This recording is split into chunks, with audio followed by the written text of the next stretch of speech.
00161. Maybe that wasn't the best idea. Fury was seated across from Tao and Agatha. It looked like they were enjoying a fresh pot of tea before Theo arrived. Fury shrugged as he asked, "You're really gonna ask that? With how cocky you've been? Or do you not realize how many clues you gave me?" "I didn't give you any clues." Fury smirked slightly as he said, "I found out your age from Tao a long time ago, and you gave me your real middle name, which was completely stupid, by the way." Fury shook his head as he said, "I also heard you mention once that your grandfather served with Steve for a while in the war." "Another stupid mistake?" Theo frowned the more he heard from Fury, who said, "Then you bought up all of that land in Brooklyn for your Vibe project, all of which helped me narrow down my search." Fury confidently sat back in his chair as he said, "If I wasn't worried about you finding out, I probably would have found you a few years ago. But I didn't want to leave a digital trace, so I went to every hospital in NYC and searched their birth records in person." "And that's how you found me?" Theo asked. "Pretty much. I hope you realize you created a major problem for me, right?" Theo asked with a lowered tone of voice. Fury shook his head as he said, "No, you did. Anyone in our little group could find you if they put in the effort." "Maybe, maybe not," Theo said before he pointed at Fury as he said, "The real problem is you're the one who found me."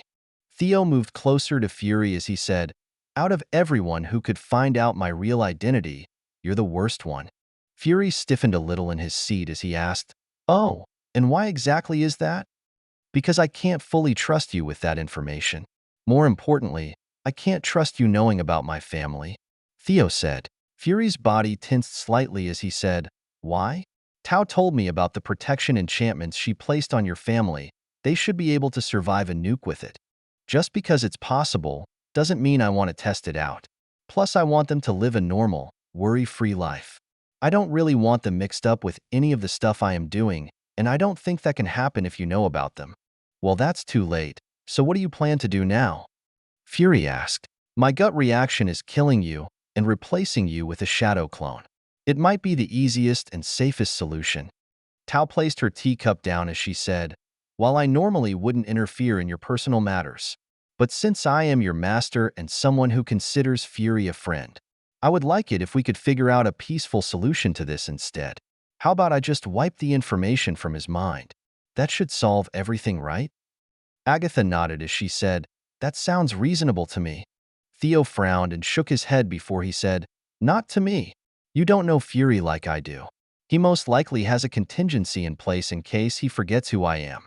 Actually knowing him, he'll have a contingency for his death too."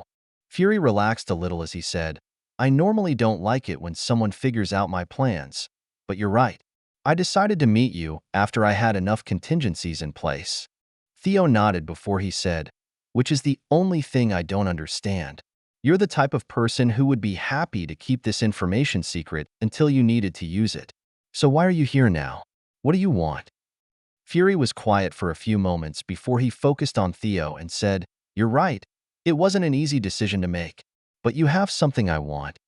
Theo frowned as he said, "So you came to blackmail me into making a deal with you?" Fury shook his head before he reached into his coat and pulled out a small envelope. He handed it to Theo as he said, "When I first confirmed who you were, I planned to leave it at that, in case I ever needed to use it. But curiosity got the better of me, and I ended up watching you and your family for a while." Theo's eyes narrowed slightly as he opened up the envelope and asked, "Why?"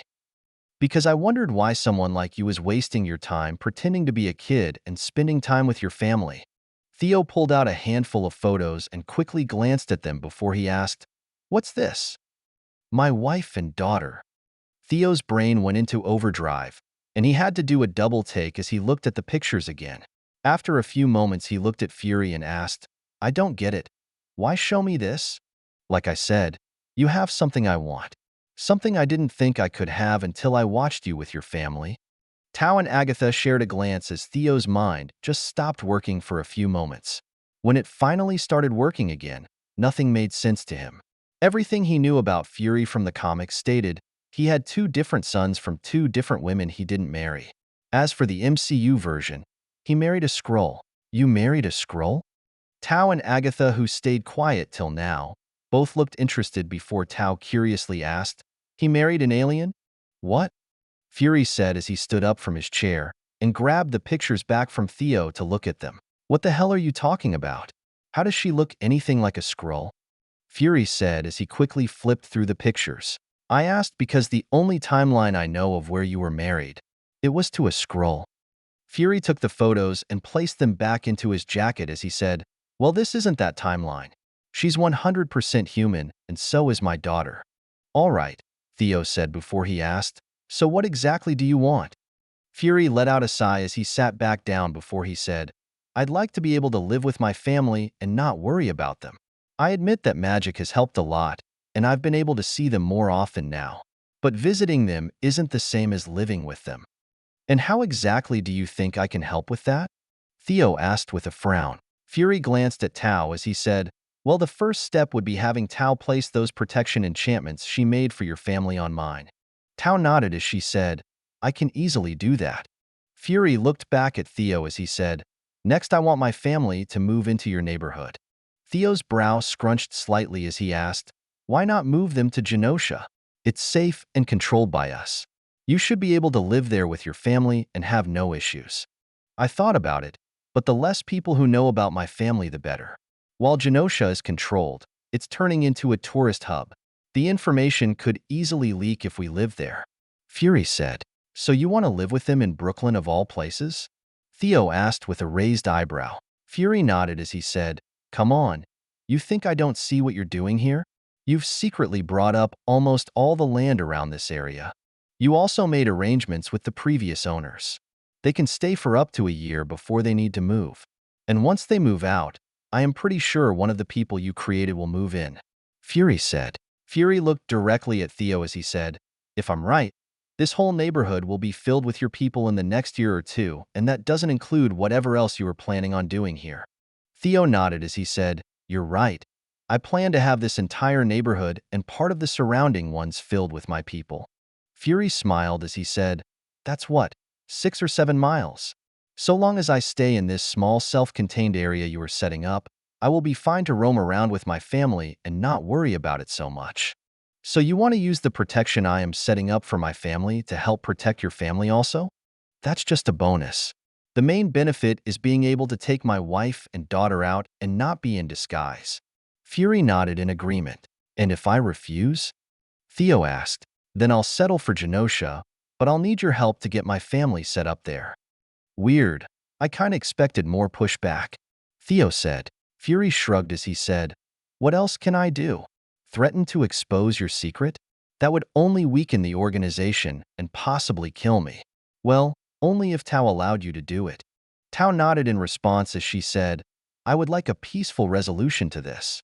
I don't like the idea of him knowing about me or my family. And I would rather not have my mind messed with." Fury said, "It's just a matter of trust, right?" Agatha asked. Theo nodded before Agatha asked, "So what does he need to do for you to be able to trust him?" "I have no clue. I know the type of person he is and what he's capable of doing.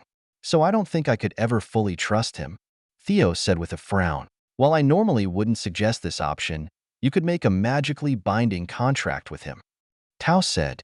Theo and Fury both looked towards Tao with interest as she said, "Since a magic contract is only bound by the rules written into the contract, they need to be very precise and are rarely used. But it might work for your specific issue. So basically make a contract that says Fury could never try to harm me or my family?" Theo asked. "It would have to be a lot more complex than that, to account for things like accidental injury or other unexpected things. Like, what is the definition of harm? If he patted your shoulder a little harder than normal, would that count as harm? Or if he somehow walked into you by accident because one of you wasn't paying attention?" Tao asked. Theo nodded along as he said, "So we would basically need a lawyer to write it up?" Tao laughed a little before she said, "No, it's not that bad. Okay, maybe it's close, but you just need to lay out everything clearly before you make the contract. Once you both agree on the terms, the rest is easy. As long as nothing in the contract is unreasonable and my family can stay in Brooklyn, I'll do it," Fury said. Theo pinched the bridge of his nose for a few moments as he thought it over. While he had trust issues with Fury, he didn't hate the guy. And while some versions of Fury did some pretty questionable things, this one was pretty decent. The fact he had a wife and daughter and wanted to live a normal life with them just added to that fact. Theo finally let out a sigh before he looked at Fury and said, "Fine. If we can come to an agreement with a magical contract, I will let you and your family stay in Brooklyn." It took almost a week before Fury and Theo figured out the specifics for the contract. But once it was finished, both of them were satisfied and signed it. Since it was a magical contract, it was written out on a single piece of parchment that was over 10 feet long. At least neither one of them needed to keep the contract itself. Once it was signed, it burst into flames and parts of it settled inside of Fury and Theo. As for the contents of the contract, it was pretty simple. Fury couldn't harm or have someone else harm Theo's family. He also couldn't expose Theo's secret or leak it to anyone else. As for Theo, he basically had the same thing. He couldn't harm Fury's family or have someone else harm them. He also needed to provide them with a home in the area and create a program that would erase Fury and his family from being on the internet. That last one was a little bit hard to do and wasn't in the magical contract itself, but Theo agreed to do it outside of the contract. 00162 Government Contracts. Once the deal with Fury was completed, Theo showed Fury all the houses he currently owned in the neighborhood and said, "Just pick whatever one you want, but you won't be able to move in for about a year." Fury nodded as he looked over the map before he pointed to a house a couple blocks away from where Theo lived. It was one of the larger plots of land and had a 2-story house already built on it. With that out of the way, Fury said goodbye and Theo decided to take a day off from training. After being exposed by Fury, he just wanted to relax a little and decompress. So the first thing he did was go visit Tony. Was it the best way to do that? No. But Theo always found enjoyment whenever he messed with Tony. Within 10 minutes, Ezekiel stepped out of a portal and into Tony's lab, where he found Tony and Pepper. They stood incredibly close to each other as they talked, and for a moment, Ezekiel thought they might embrace. Ezekiel couldn't help it as he smirked to himself as he watched them for almost a minute. They were so engaged in their conversation that the rest of the world didn't seem to matter to them. Ezekiel finally let out a loud, disappointed sigh when he realized nothing was going to happen, though. That sigh made both of them jump and step away from each other before Tony asked, "Ezekiel, when did you get here?" "A while ago, but I saw something interesting, so I waited to see if anything else would happen," Ezekiel said. Pepper was slightly flushed as she said, "It's nice to see you, Ezekiel." Ezekiel smirked before he said, "It's good to see you too, Pepper." Pepper turned to Tony and handed him the documents in her hand as she said, "Remember to read through those for the meeting tomorrow?" Pepper, with her face still flushed, said, "Sorry, I can't stay and chat. I need to go take care of something. Bye, Ezekiel." As she moved towards the door, Ezekiel said, "It was nice to see you too." "Welcome back, Ezekiel," Jarvis said as Pepper left the room. "Why don't you ever greet Ezekiel when he arrives?" Tony asked as he moved towards his main workbench with the documents. "Because Ezekiel instructed me not to greet him until after someone else notices him, unless the room is empty." Tony frowned slightly as he asked, "What? Where is your loyalty, Jarvis?" "It is, of course, towards you, Mr. Stark." Tony placed the documents down as he said, "Then how come you listen to him more than me?" "To be fair, you also listen to me a lot," Ezekiel said with a slight smirk. "That's because it normally turns out to be fun." "Speaking of fun, what brought you by today?" Tony asked with interest. "Not much. I just wanted to see if you were working on anything interesting and new." Tony sat down in his desk chair as he said, "Nothing you haven't seen already. Well, I have a couple of military contracts, but I'm not sure if they will pan out. The R&D branch has worked on them for a while now and haven't gotten out of the initial concept phase.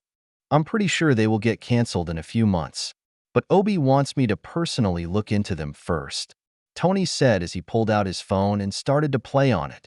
Ezekiel moved closer before he sat on top of one of the tool carts and asked, "What kind of projects?"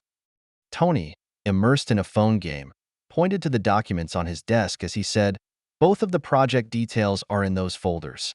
I need to review them and help consult with the teams tomorrow and hopefully give them some direction." Ezekiel spun his hand in a small circle in front of himself and created a portal next to the documents on Tony's desk before he reached through it and grabbed them. Once he had them, he started to look through them both. The first project was for a new type of sonic/sound-based weapon. Ezekiel thought about it for a few moments and realized this is the contract that made Tony build that device Stain used in the first movie. It was some type of sonic noise device that stunned people. Ezekiel glanced over the current ideas and concepts for the device. It looked like they had a few ideas for it, but everything in the documents was large and bulky in their theoretical designs. Ezekiel set the first project aside and picked up the next one. It was a request to design a new type of body armor. They wanted it to weigh less than the standard military body armor, be more breathable, and of course be cost-efficient. Actually, they wanted it to be as cheap as possible, since the US was currently just ramping up its war on terror. Ezekiel scanned through the ideas Stark R&D came up with and shook his head. They had a few ideas on what they could change or modify. Unfortunately, it was basically the same thing the US government already used. Some different types of material and some changes to the design to help it breathe and wick away sweat better. But overall, it was the same thing already being used since they couldn't come up with anything better than Kevlar. Ezekiel placed the documents down before he pulled out his tablet and started to look for some files on it. After a few moments, he selected a few files and copied them before he sent them to Tony's computer as he said, "Check your share folder. I sent you something." What?" Tony asked as he looked up from the phone game he was playing. Ezekiel pointed to the computer as he said, "I just sent some files to your shared folder." Tony placed his phone down and started to look at his computer as he asked, "What's this for?" Ezekiel lifted up one of the project folders as he said, "Help for this." Tony scanned through the files for a minute or two before he asked, "Spider silk?" "Yup." Tony's eyes narrowed slightly as he frowned lost in thought before he said, "I don't see how this could work." Ezekiel used his tablet for a few moments before he sent another file to Tony as he said, "Take a look at that." Tony glanced at it, then looked at Ezekiel with a flat look as he said, "I already know that. The problem is creating it and the fact that spider silk wouldn't be strong enough to stop bullets." Ezekiel sent another file to Tony as he said, "That's the formula to create different types of spidroids and an easy way to mass produce it using a modified 3D printer. It hasn't been tested yet, but the theory is sound." Tony started to read through everything as he said, "This could work, but the issue would still be its ability to stop a bullet properly." Ezekiel shrugged as he said, "Just intermix it with something else and then layer it a bunch. Spider silk should be able to absorb 3 times as much energy as Kevlar before breaking. Actually, if you play with those formulas a little, I'm sure it could be even stronger." Tony was still reading as he nodded along and said, "Maybe build the 3D printer to intermix the spider silk with a thin layer of carbon fiber." "I don't know if that would be a good mix. Wouldn't the carbon fibers make it stiff and ruin the flexibility?" Ezekiel asked. "Only if we added resin to it. But just the fibers themselves will be fine, and the spider silk would hold it all together." Tony smiled as he looked up at Ezekiel and said, "Portal us to Stark Industries. We need to do some shopping." Ezekiel smiled back as he dropped off the tool cart and created a portal. About an hour later, they returned with a couple of carts full of parts, equipment, and other things Tony said he needed. As Tony started to direct Ezekiel on where he wanted stuff, the door to the workshop opened and Happy walked in. He frowned slightly as he said, "Why did you take off and leave me here?" Tony waved off Happy's comment as he said, "We just want to get a few things. But I'm your head of security. How can I do my job properly if you take off without me?" Happy asked. "It's fine. We just went to the company. Plus, I was with Ezekiel," Tony said as he placed a box of parts on his desk. Happy let out a sigh before he said, "While I have no doubt Ezekiel could easily protect you, it would be nice to be able to do my job properly and not be left behind." Ezekiel tried to change the subject as he asked, "How are things going with Anna?" "Great. We have a small trip planned next week when she is finished shooting her next movie," Happy said with a silly grin on his face. "That's good to hear. I'm glad everything is working out for you too," Ezekiel said as he finished unloading his cart. "It's all thanks to you. If you didn't force me to talk with her at the launch event, I doubt we would be together," Happy said. Ezekiel shook his head as he said, "I didn't force you to do anything. I just sat at her table with you and helped make an introduction. You did everything else." Before Happy could respond, Ezekiel's phone went off as Let's Dance by David Bowie started to play. Ezekiel went to answer his phone as he said, "Just a second, Happy." Ezekiel answered the phone as he said, "What do you want, Madara?" "Of course I know what time it is, but I told you, I'm not training today." Ezekiel pinched the bridge of his nose as he said, "Just go spar with Guy or Hashirama."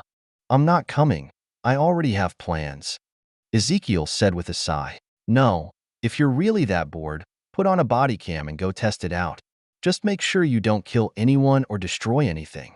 "Fine. If you do a good job, we can spar later tonight when I get back."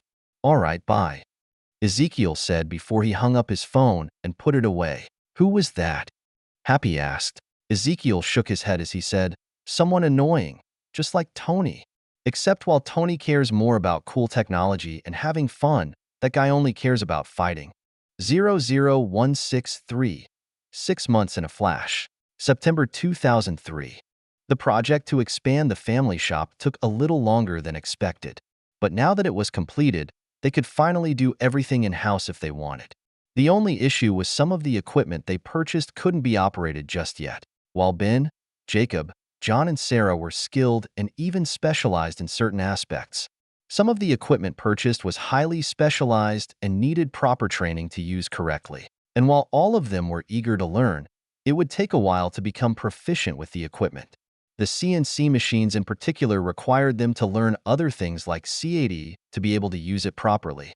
There was also a water jet cutter, a high-end lathe, milling machine, and a cutting-edge paint booth with a state-of-the-art computer-aided paint mixer. But those weren't the only tools they purchased.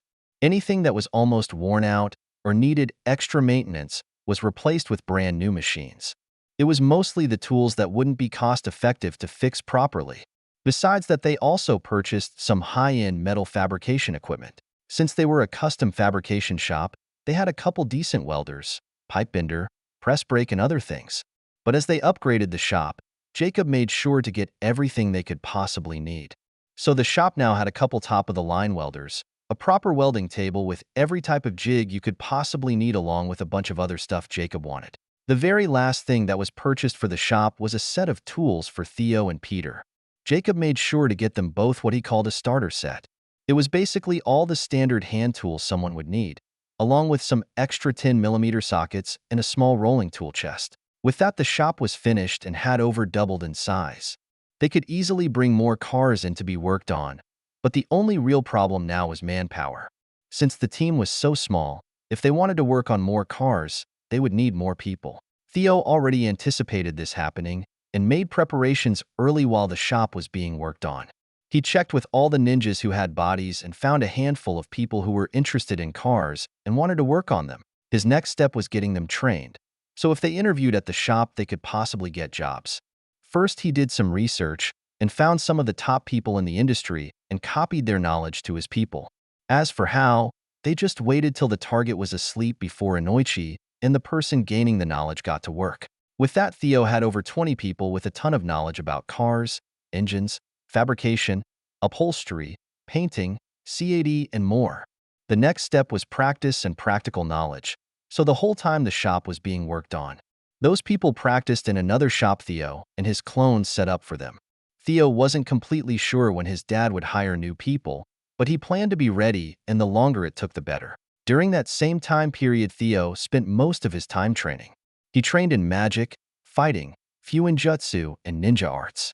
The schedule was so packed that he ended up sending a clone to school for himself most days.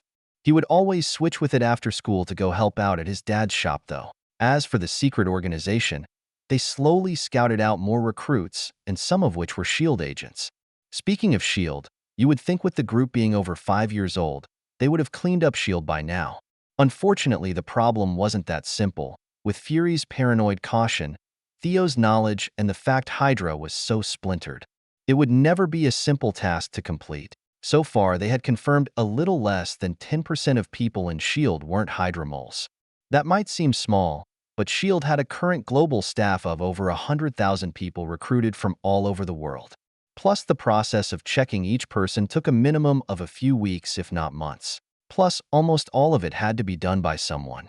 Sure, Theo hacked into people's computers and other devices, but Hydra weren't fools, and a lot of their interactions were old school and encrypted.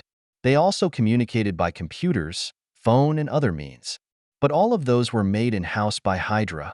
So unless Theo found a Hydra agent and had direct access to those devices, it was impossible for him to tap into them. To make matters worse, the people they knew about, like Jasper Sitwell, Wilfred Malik, and Alexander Pierce, only gave them so much information. As far as Theo could tell, no one had a full list of who was in Hydra. Besides the small factions inside of Hydra itself, the whole thing was designed into basically terrorist cells. So while they had discovered small pockets of people, they were still missing a lot of information. Hydra wasn't its crazy, arrogant self from the Civil War movie yet, apparently. It also didn't help that his original plan failed. The phone software he created for S.H.I.E.L.D. was stolen by Hydra. But after they tested it for a while, they never implemented it. While Theo didn't know the reason, he had a good guess. Most likely they couldn't crack the software and decided not to use it. Theo didn't mind it though, since he knew that Hydra would only get bolder as time went on. Besides, Hydra wasn't only in S.H.I.E.L.D., they were spread throughout the whole world, hidden inside governments, businesses, and the military. Theo was pretty sure that Hydra had a bigger members list than S.H.I.E.L.D. did, and that was kinda scary. During that same 6-month period, Theo's new project with Tony was almost completed. The smart home devices were thoroughly tested and currently in production. The announcement and release of the products was scheduled for the end of November, just in time to be sold for Christmas. With the smart home device project basically completed, Theo also started a new project with Tony. Tony originally made a few different body cameras for him to test out, and he had Madara and a few other ninjas do just that. They used them for a few months as they fought crime in different cities. Theo then took the footage of the people breaking the law and uploaded it to a new website he created. The website was mainly designed so that the people they captured and turned into the police could be easily prosecuted. The other effect was to show off the utility of the body cam and how it could be used. With that in place, Theo and Tony worked on getting police unions across the country into talks about using them. It was still early in the process, but Theo planned to have it adopted within the next few years at the latest. The last project Theo started during the summer was Vibe Media Group. It was a subsidiary of Vibe and was focused on entertainment. Theo planned to bring any popular games, comic, anime, manga, book, movie, and TV series from his old world to this one. Well, only if it wasn't created already. He did check if the people who created it in his world were alive here. Unfortunately, almost none of them existed in this world.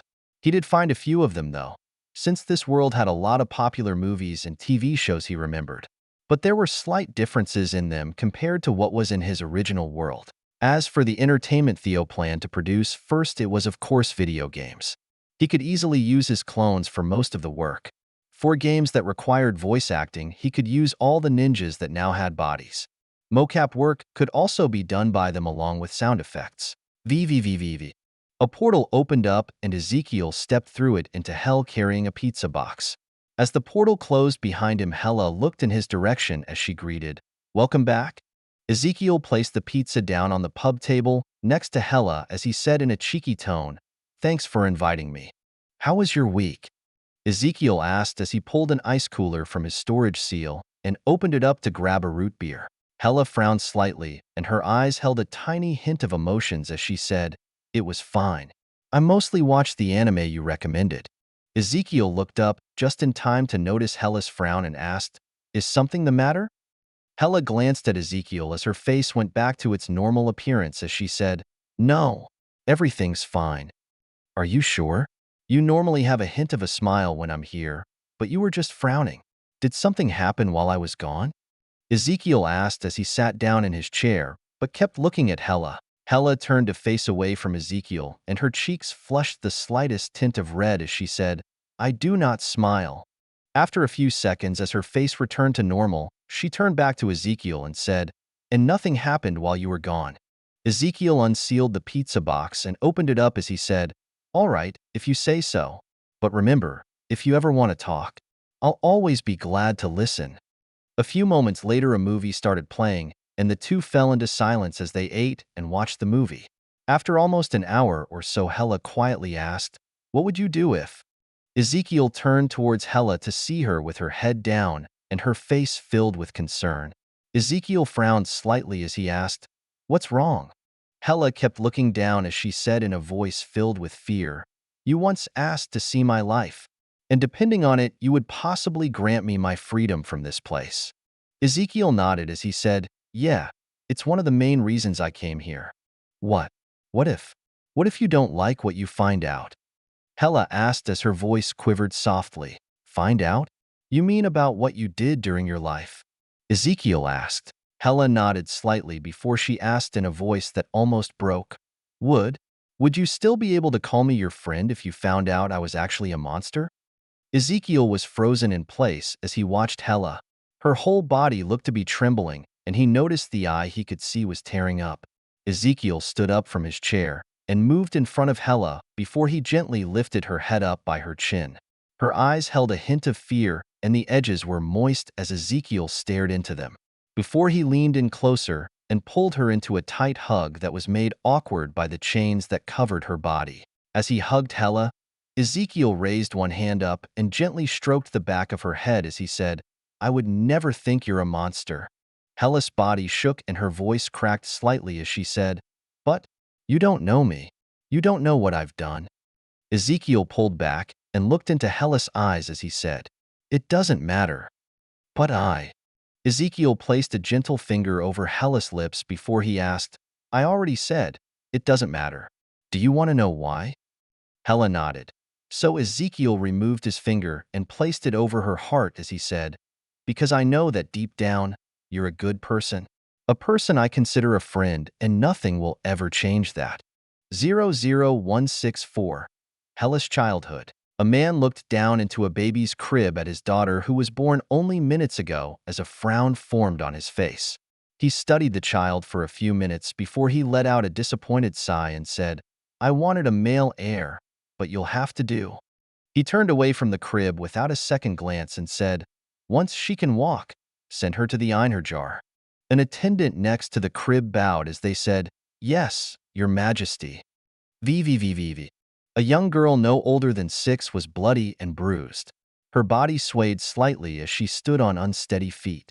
Within her limp right hand rested a sword that she could no longer hold up properly. Not a wooden training sword either, but a metal sword with a razor-sharp edge. Her short-cut black hair was matted with blood and sweat, while the rest of her body was covered in blood, dirt, and grime. She was at her limit, and it took a tremendous effort before she raised up her sword again to face her opponent. A spear jutted out at the girl, which she attempted to block with her sword. The opponent was a lot more experienced and flicked their spear to smash her sword away before they plunged the tip of it into her stomach. Bright crimson blood flowed out around the spear tip before the girl fell forward as the spear was pulled out of the wound. The full-grown man holding the spear watched the girl for a few moments before he said, "You're already healing. Get up and defend yourself." The girl struggled to get back up before the man struck her side with the butt of his spear. As the girl rolled through the loose dirt of the fighting arena, the man said, "You need to be faster. If this was a real fight, you would already be dead. Now, get back up." Once the girl stopped rolling, she managed to stand back up on unstable legs again. As the wound on her stomach slowly healed, she took a step towards her sword before she collapsed forward on the ground without the ability to catch herself from how worn out she was. The man shook his head before he kicked the sword towards the young girl. The man used just enough strength for the sword to land in front of the girl where it slid to a stop. With the sword now in reach, the girl took it into her hand and used it to help her stand up again. Once she was back on her feet, the man approached her as he said, "Guard yourself." The girl used a tremendous amount of effort, but managed to raise her sword up in time as the man came into range with his spear. The man brutally slashed down at the girl with his spear that wasn't aimed directly at the girl, but at her weapon, or more specifically at the hilt. For a moment, it seemed like the spear missed as it finished its attack vector. The next moment, the girl screamed out in agony as her sword dropped to the ground. A pool of blood quickly formed on the ground next to the sword and 4 tiny fingers. The man watched for a second as the girl cried out in pain and cradled her injured hand before he yelled out, "Healer!" VVVVV. A young girl around 12 years old kneeled at the base of a golden platform. The platform was large and imposing with a magnificent golden throne which rested at the top. The man seated on the throne studied the girl for a few moments before he asked, "Do you know why I called for you?" The girl kept her head down as she said, "I'm sorry, father, I do not. I want you to do your rite of passage." The girl's head snapped up in shock as she looked at the man on the throne. The man raised the spear in his hand and slammed it down once as he said loudly, "Berger, prepare Hela for her hunt." A man who stood off to one side of the throne stepped forward as he said, "Yes, your majesty." As Berger moved towards Hela, the man on the throne locked eyes with her as he said, "Prove to me that you are worthy of being my daughter and become the youngest to ever complete their hunt." Hela's initial shock turned to excitement before the man said, "You must also hunt a powerful creature, one worthy of facing someone who possesses the royal bloodline." Hela nodded earnestly as she said, "Yes, father." VVVVV. Hela stood exhausted while covered in blood as she faced off against a massive dire wolf. They were surrounded by large boulders near the base of a mountain. It was the best place Hela could choose to confront the beast that stood before her. The top of dire wolf's back was easily 15 feet tall, well over 3 times Hela's height. Hela looked to be tiny compared to the massive creature that was also covered in blood. The underside of its large body was covered in wounds, while one seriously damaged paw was kept raised off the ground. Its eyes burned with a deep hatred as it glared down at Hela, who it towered over. Over the past hour, Hela had used the boulders around her to skillfully whittle away at the beast. The size of the beast made it impossible for it to attack her properly as she used the confined space around her to restrict the beast's mobility. She was injured in the process a few times, but her skills and a little luck brought her to this point. As for the beast, it was almost on death's door. It only needed a little push. As for why the beast kept attacking and never retreated, tied up on Hela's back was the dire wolf's newborn cub. Hela had stalked the mother and cub for the past week and waited for the mother to go hunt before she lured the little pup away and then captured it. With the bait she needed in hand, she quickly moved to the best spot to fight the mother dire wolf and waited. Once the mother dire wolf found Hela, it turned into a long and drawn-out fight where there could only be one winner. Hela locked eyes with the beast and then removed the tied-up cub from her back. After she placed the cub down, she moved slightly out of the protection from the 2 boulders beside her and readied the spear in her hands. The beast only hesitated for a moment before it used its 3 good legs to lunge forward at Hela with its mouth opened. Hela sneered as she jammed the foot of her spear into the hard soil and angled it slightly forward. Just before the beast tried to close its jaws down around Hela, she crouched low and held onto her spear tightly, while the dire wolf's lower jaw slammed into the ground in its attempt to bite Hela. The top of its mouth actually lowered down over the spear, and when it attempted to bite down, the spear broke through the roof of its mouth and entered its brain. It struggled to crush Hela as the spear dug in deeper, but with Hela's small size and the spear now lodged deep in its skull, it wasn't possible. After a few more moments of struggle, the dire wolf finally died with a heart full of regret. Hela climbed out of the dire wolf's mouth after a few moments and looked down at her defeated foe. She bowed her head in respect before she turned to the cub and picked it back up. Afterwards, she signaled that she completed her task and waited for the Bifrost to appear. VVVVV. When Hela returned to Asgard with the trophy of her successful hunt, there was a major celebration. Not only did she kill a dire wolf in single combat, but she did it so young. While Hela was slightly happy with the praise she received, she was more concerned about what her father thought about the beast she killed.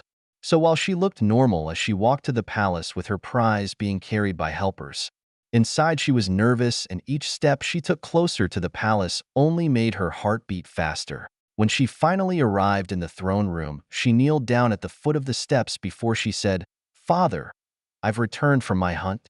Odin studied Hela and the beast she brought back for a little while before he stood up and walked down to get a closer look at the dire wolf. He checked it over for a few minutes as Hela's heart felt like it would explode from her chest at any moment.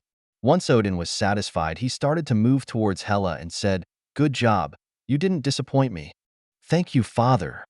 Hela responded happily. At that moment, the small bundle on Hela's back started to move around. Odin noticed it immediately and asked, "What's inside your pack?" Hela quickly removed the pack and opened it up to reveal the dire wolf pup she kidnapped. Odin studied it for a moment before he started to move back towards his throne and sat down. After a few moments he asked, "What do you plan to do with that pup?" Hela glanced down at the animal as it struggled in its bindings before she said, "I don't know. I only brought it because I killed its mother." Odin glanced at the corpse of the mother dire wolf for a moment before he said, "If it grows to even half the size of its mother, it would make a good mount for you. But you would need to be able to tame it first." Hela looked at the pup in surprise before she glanced up at her father and asked, "Could I really keep it?" "Consider it a gift for passing your coming-of-age hunt." Hela beamed as she said, "Thank you for the gift, father." Odin nodded slightly before he said, "Now go rest. There will be a banquet tonight, and then from tomorrow onwards, you will go to train with the Valkyries." "Yes, father," Hela said before she picked up the little pup and left the throne room. VVVVV. An army was lined up on the Rainbow Bridge as it waited for the order to move towards the observatory. Near the front of the army was a girl around 16, and she wore the standard issue uniform like everyone else around her. Only two things made her stand apart from the rest: her age and the large black dire wolf at her side. As they waited for orders, the dire wolf growled softly before Hela gently rested her hand on the wolf's head and stroked its ears as she said, "It won't be long now, Fenris." The wolf nozzled into Hela's hand for a few moments before the commander yelled out, "Prepare to enter the Bifrost. 1st Battalion. Once you cross over, form a defensive perimeter and dig in." "Yes, sir." Everyone from Battalion 1 responded, including Hela. A moment later, the Bifrost opened up and the commander yelled out, "Move out!" 2nd Battalion, prepare to move in. Hela was one of the first through the Bifrost, and once on the other side, she was greeted by a forested area. The place seemed peaceful at first glance, but Fenris immediately went on guard, lowered his posture, and snarled towards the forest. Hela and the soldiers around her quickly raised up their shields at the same time and moved forward cautiously. As more soldiers arrived on the next Bifrost wave, a small hail of arrows rained out from the surrounding trees. "Enemy attack!" One soldier yelled out as the arrows rained down on the 1st Battalion. Most of them were blocked by shields, but a few unlucky people ended up with injuries. Hela and Fenris were lucky, since they were off to the side of where most of the arrows were aimed. After the first wave of arrows finished, another was already in the air. Time seemed to slow down for Hela as she watched this new rain of arrows which were headed towards her side this time. She instinctively raised her shield and moved to cover Fenris with it before the rain of arrows landed. After the second rain of arrows, a third was launched, but as it was in the air, the 1st Battalion commander yelled out, "Support squads, do your job." A moment later, a hum was heard before a massive shield sprung up and the arrows crashed against it. With the energy shield in place, the arrows stopped and Hela could see a large group of people as they fled deep into the forest. 00165. The first signs of rebellion? After Hela gained over a year of live combat experience with the Einherjar, she ended up back in Asgard to undergo more training. She still trained in combat with different weapons each day, but the bulk of her time was split between magic lessons, military operations planning, strategy lessons, battle tactics, leadership classes, learning to control her innate abilities, and much more. Apparently, the goal was to turn Hela into a formidable commander and fighter who could lead the charge in battles. Her lessons were long, and she normally collapsed into bed each night when they were done, only to wake up within a few hours to start a new day. That lasted for almost 5 years until she was finally summoned before her father again. Hela arrived in the throne room and couldn't help but think of the last time she was there. It was when her father sent her off to fight with the Einherjar over 6 years ago. Was that why she was asked to come again? Was she going back out to fight again? Hela's mind raced as she dropped down onto one knee in front of the steps leading to her father's throne. Odin studied Hela for a while before he said, "Your teachers informed me that you finished all of your lessons and they have nothing left to teach you." Hela almost responded, but stopped herself. While she wanted to be praised by her father, she held back since he only made a statement and didn't ask a question. It was something drilled into her by her teachers over the years, since she always liked to ask questions. She still did it, but it wasn't as often as it used to be, and now she at least waited till it was appropriate to ask. After a few more seconds, Odin said, "From now on, you are to join the official ranks of the Einherjar.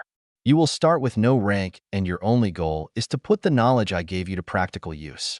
Is that understood? Yes, father, Hela said with her head bowed. Good. Now go report for duty and don't disappoint me. Prove to me that you are worthy of everything I've invested into you. VVVVV. Hela glanced around for a moment through the smoke-filled air.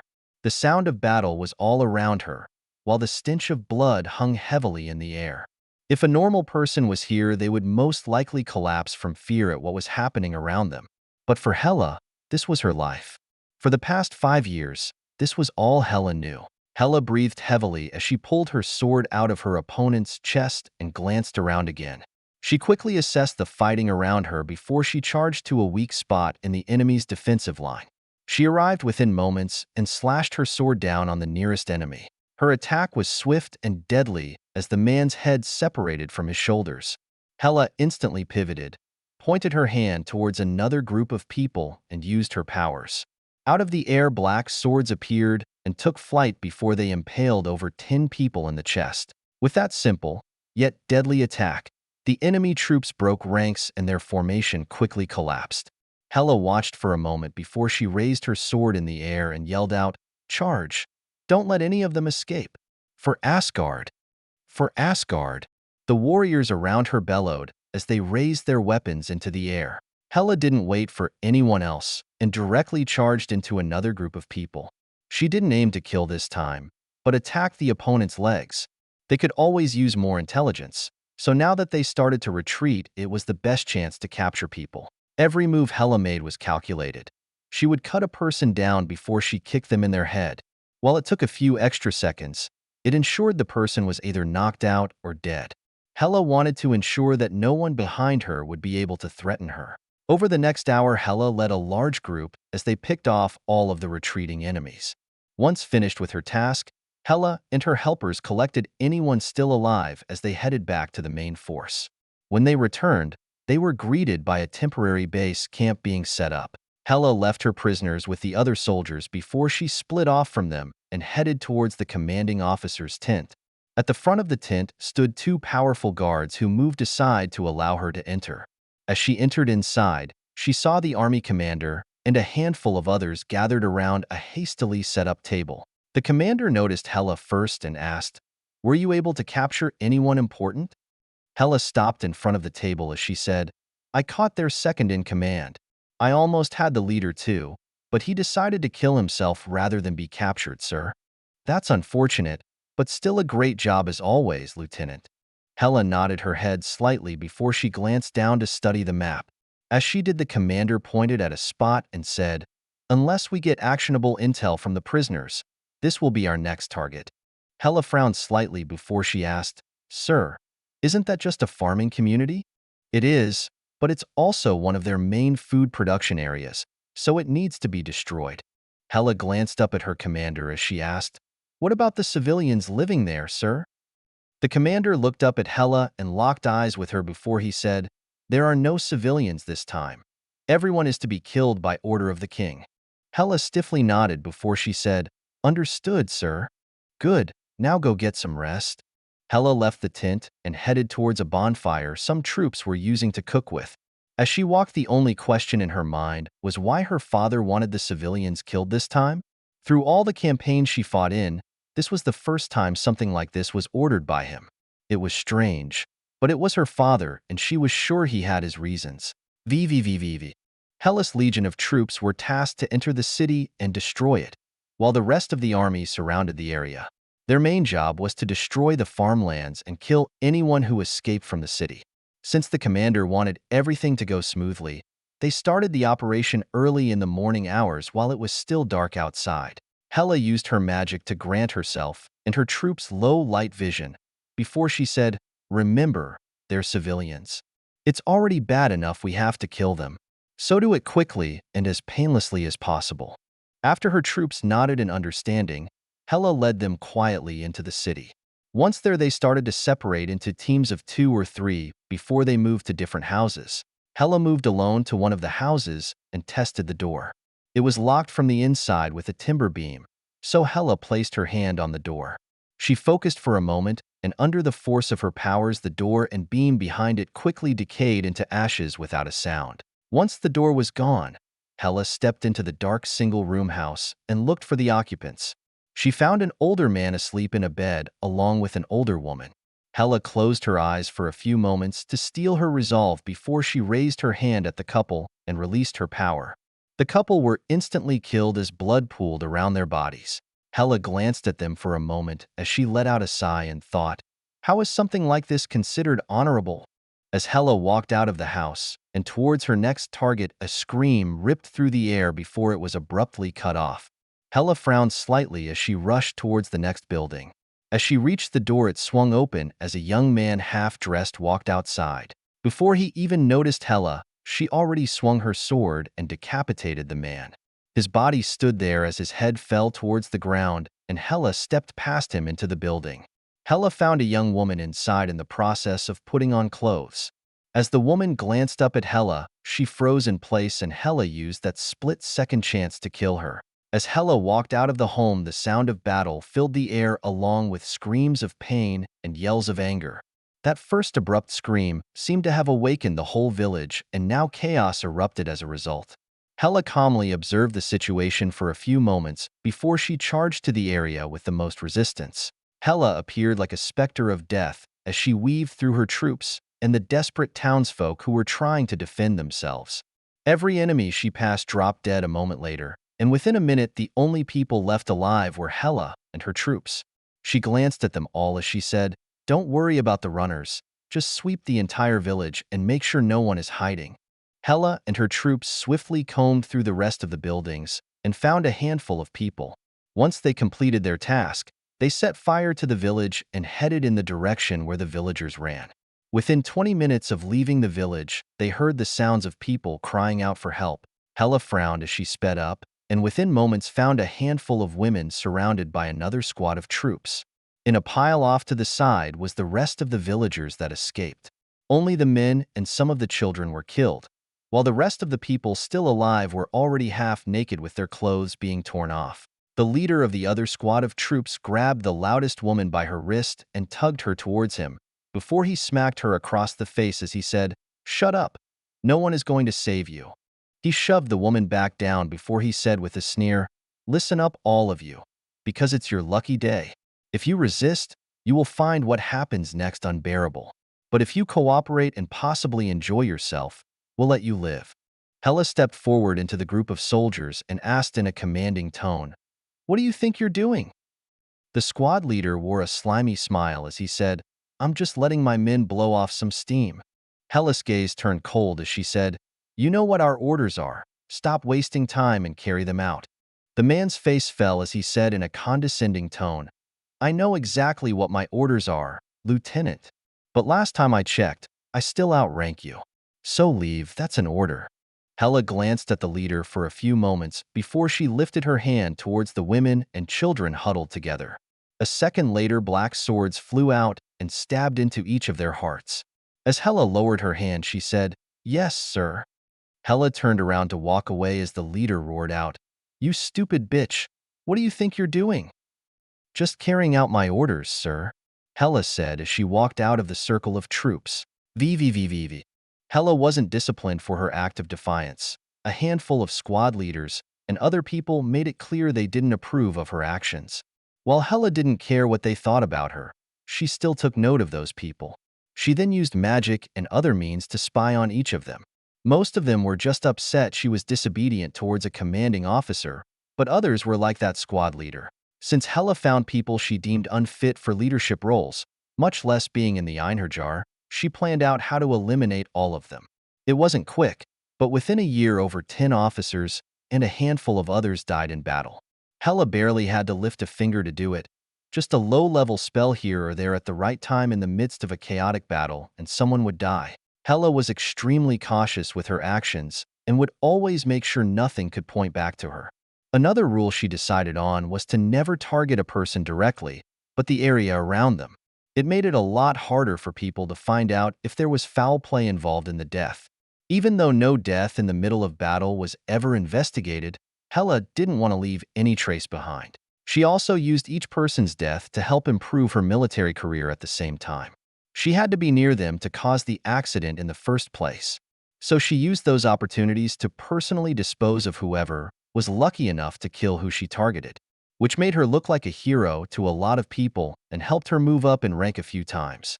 00166. The Downfall. It was over 100 years since Hela last set foot in Asgard. She left a young woman trained for battle, but untested and unsure of herself. She spent most of the last 100 years in the middle of war zones, fighting on the front lines, and forged herself anew through the constant battles. Now that she returned, Hela was fierce and confident in herself. But most important of all, she was a battle-hardened warrior, one her father showered praise on when he visited the front lines over the years. The only reason she came back to Asgard was because her father summoned her for some reason he didn't explain. Otherwise, she would still be back with her troops, in the thick of battle during their latest campaign. Hela wasted no time after she came out of the Bifrost and immediately headed towards the palace. The sooner she found out what her father wanted, the sooner she could return to her troops and the victory that would soon follow. A victory her father would definitely praise her for. As she neared the palace, she was greeted by a pair of honor guards who stopped her as one of them said, "Princess Hela, please come this way." Hela frowned slightly, but followed the guards to a side area of the palace where she was greeted by a handful of palace maids. The woman in charge bowed in greeting as she said, "Princess Hela, it's a pleasure to meet you. Me and my team are responsible for getting you ready for the ceremony." "What ceremony?" Hela asked, a little confused. The woman smiled as she said, "I'm not completely sure myself, but I think His Majesty plans to award you for your outstanding military service." Hela's eyes lit up at the thought of her father giving her praise as she asked, "What do I need to do?" The process wasn't hard. The maids basically took care of everything for Hela. They first bathed her. While Hela usually cleaned herself with magic, the maids insisted on a proper bath. Next, one of them took all of her measurements because they were supposed to make her a new uniform that signified her new status. Hela was allowed to pick the colors and had input on the design, but the maids were the ones who created it with the help of magic. It took a couple hours, but once it was finished, Hela was dressed in a form-fitting, mostly black suit with some tasteful green highlights. After she was satisfied with everything, she rested in the room for a few more hours before another set of honor guards escorted her to the throne room. Inside, she was greeted by a large group of people who stood off to both sides of the throne room. Odin, who was seated on his throne, slammed his spear into the ground once he saw Hela enter the room and said, "Today is a day for celebration. My daughter Hela has finally completed her training and is now ready to take up her rightful position by my side." Everyone politely clapped before Odin said in a commanding tone, "Hela, come before me." Hela was calm as she walked towards the throne, but inside she was overjoyed. Her father was publicly recognizing her and even planned a position for her. She couldn't help wondering what it could be as she obediently kneeled down in front of the stairs leading to the throne. Hela's head was bowed as Odin stood up from the throne and walked down towards her. When she saw his golden boots in front of her, Odin said, "From henceforth Hela is granted the title of First Commander of the Army of Asgard. She will also have the honor of being the executioner of Asgard." People started to clap again as Odin touched each side of Hela's shoulder with his spear before he said, "Arise, my daughter, and claim your right of office." Hela almost shook with joy as she slowly stood up in front of her father. Odin smiled at her as he reached behind himself and pulled out a beautifully made hammer. He tilted the leather-wrapped handle to Hela as he said, "This is Mjolnir. I had it crafted by the dwarves out of URU, specifically for you as the symbol of your new status." Hela studied the hammer for a few moments and took in the simple yet elegant design before Odin placed a hand on her shoulder as he asked, "Are you ready to take on your first task, my daughter?" Hela earnestly nodded her head as she said, "Yes, father." Odin leaned closer to Hela and whispered in her ear, "All of the people here are dissenters and have spoken out about the current policies of Asgard. Asgard has no place for people like them." Hela's eyes widened slightly as her father squeezed her shoulder slightly and said, "I am sure you know what to do.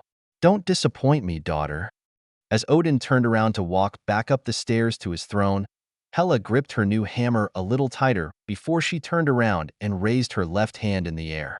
As the clapping started to die down, Hela gathered energy around her hand before it shot out at the gathered people. Black swords slammed into the people closest to Hela as people screamed in fear or shouted in protest. As Odin sat back down on his throne, Hela started her slaughter in earnest. Within 10 minutes, only 2 people were still alive in the throne room: Hela, who was covered in blood, and Odin, who smiled down at her from his throne. Hela moved to the front steps of the throne and kneeled down again as she said, "Your will is done, Father." "Excellent. I'm proud to call you my daughter. Now go clean yourself up, and then we will have dinner." VVVVV. Hela adapted to her new role quickly, and within a few weeks she was feared by everyone in Asgard. She took her new position very seriously and did everything she could to make sure her father was happy. Mostly that meant she needed to kill a lot of people, which made everyone else fear her. After a few months and a mountain of dead bodies, Hela was given her next assignment by her father. He wanted to completely conquer the 9 realms and bring them all under Asgard's rule.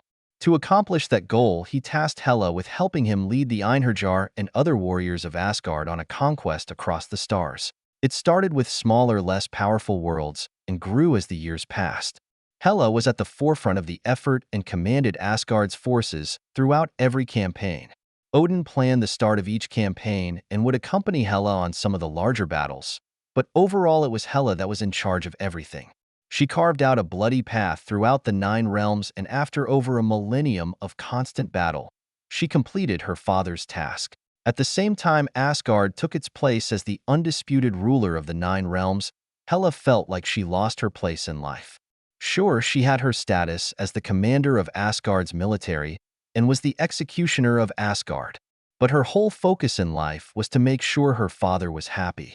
She never made friends, since everyone either saw her as their blood-drenched commander or Odin's personal executioner. Not that Hela needed friends in the first place, since she only needed her father's praise. The only problem was now that she completed what her father asked of her, she was no longer praised like before. Sure, Odin spoke to her every few days because of the duties she needed to perform. But those duties were simple, easy things that almost anyone else could do. It just made Hela anxious and fearful that sooner or later Odin would send her away again.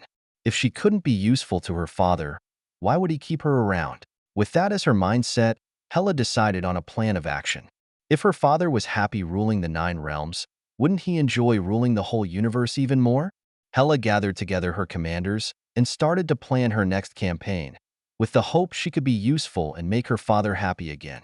The only problem with her plan was Odin finally decided to sacrifice his right eye to gain knowledge and wisdom. VVVVV. Hela walked towards the throne room, excited to unveil her plans to her father. She had planned out the first part of the campaign for almost 6 months in secret as she sent out scouts to gather data on different enemies and planets. Now that she had a concrete plan in place, she wanted to show it to her father. It was mostly to prove she could still be useful, but she also wanted to be praised for taking initiative. When Hela entered the throne room, the first thing she noticed was the eye patch her father now wore. She immediately rushed towards him as she asked in concern, "Father, what happened to your eye?" Odin waved off her concern as he said, "It's nothing, just a small sacrifice I made, in order to be a better leader." Odin smiled down at Hela, who was still making her way towards him, as he said, "What brought you by today? It's been a few months since you last came to visit. I was starting to think you forgot about your duties to Asgard." Hela was still concerned, but hid it well, since she didn't like to question her father. Instead, Hela kneeled at the steps to his throne as she said, "Please forgive me, Father. I might have been absent from meetings, but I was never derelict in my duties. I know. That's why I never summoned you. But it did make me wonder what you were up to. I heard you were sending scouts all over the place. Was there a reason for that?" Odin asked. Hela excitedly nodded as she said, "Since your conquest of the 9 realms finished, I knew you needed to rest. So I started planning the next campaign myself. The scouts were sent out to gather data on the next few, most likely targets of conquest." Odin frowned as he said, "I want you to call back your scouts at once." Hela looked up at Odin as she said, "What?" "But they are almost done, and we have a good overview of the enemy forces already." Odin locked eyes with Hela as he said, "Call them back. Asgard is done conquering." "But father." Odin slammed his spear onto the ground as he said, "Quiet. You will recall your scouts, and there will be no more talk about further conquest. Is that understood?" Hela lowered her head as she said in a defeated voice, "Yes, father." "Good." Hela hesitated for a few moments as she wanted to ask something before Odin said, "What are you waiting for? Go recall your scouts." Hela stood up as she said, "Yes, father." VVVVV. Over the next year, Hela attempted to be useful to her father, but nothing she seemed to do made him happy. Whenever they met, he would admonish her for actions she took during her duties. But they were the same actions she took when she was first granted her position, and she did her absolute best to not change them. Since her father always used to praise her for those same actions he now denounced. As 2 years passed, Hela became frustrated with Asgard and her father. No matter what she tried, it never seemed to be good enough. He even took away her title as executioner of Asgard, because he said Asgard no longer needed one. Without that title, the only thing she had left was being first commander of the army of Asgard. But what good was being the commander of an army that didn't fight? The thing that finally pushed Hela over the edge was when Odin announced that a majority of the army would be disbanded and that she would no longer be the first commander of the army of Asgard. He said there was no need to have such a large army or a commander for it, when peace would always be a better option than fighting. Hela was lost when she heard what her father planned to do. To her, it seemed like her father no longer wanted her. He raised her to be a warrior her whole life, and now he no longer needed her to be a warrior. Since that was the case, what exactly was Hela supposed to do now? Hela did the only thing she knew how to do. She planned to fight. Before the army was officially disbanded, Hela gathered her most loyal troops and made a plan. A plan to dethrone her father, take over Asgard, and then set out on a conquest across the universe. It was a bold plan to say the least, but her end goal was to give everything back to her father once it was completed. She was positive he would understand once everything was done and would even praise her for her action. The only problem was Hela didn't think that some of her loyal troops would betray her and ended up leaking her plans to her father. Odin, with his newfound wisdom, decided his best course of action was to set a trap and lock Hela away, instead of trying to reason with her. So he created an emergency task for her to take the Valkyries to Hell and fight a fake army hidden there. While Hela was locked in battle with the Valkyries, Odin took that time to create the magical spell that currently bound her there. 00167. Hela's problem. After Ezekiel removed himself from Hela's mind, he sat quietly for a while as he contemplated what he just watched. Hela glanced at him a few times in nervousness, but refused to speak, afraid of what Ezekiel might say. Almost 10 minutes passed in this awkward atmosphere before Ezekiel chuckled slightly. Hela turned to look at Ezekiel in concern as he went from a chuckle to a full-blown belly laugh. She waited for him to finish before she finally worked up the courage and asked, "Why? Why are you laughing?" "I didn't know I was in the presence of a wizard." "Wizard? You mean because I can wield magic?" Hela asked. Ezekiel shook his head before he said, "There's a legend on the internet that if you stay a virgin until you're 30, you become a wizard." Hela froze as she thought over what Ezekiel said before her face flushed red, and she turned to look the other way. After a few moments, Hela said in a low voice as she continued to look away from Ezekiel, "I never had a desire for that type of thing." "I noticed. It's nothing to be embarrassed about, though. I was a wizard myself in my first life," Ezekiel said with a smirk. Hela whipped her head back around as she said, "But you said you had kids." Ezekiel nodded as he said, "Correct. I made them myself, though." "You made them? With your powers?" Hela questioned with interest. A faint smile played across Ezekiel's face before he said, "No.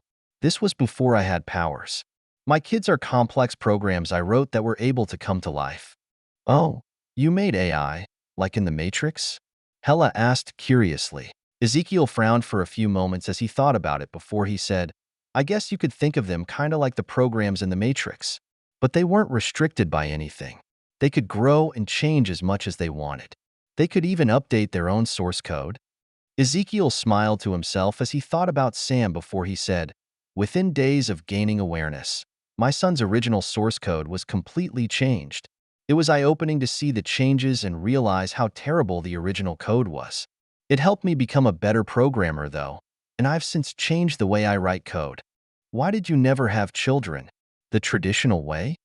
Hella asked with a tiny hint of a blush.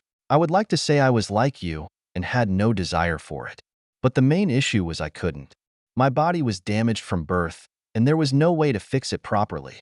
So I just focused my time on things I could do instead. Ezekiel said with a shrug. Hella nodded in understanding before she asked, "And in this life?"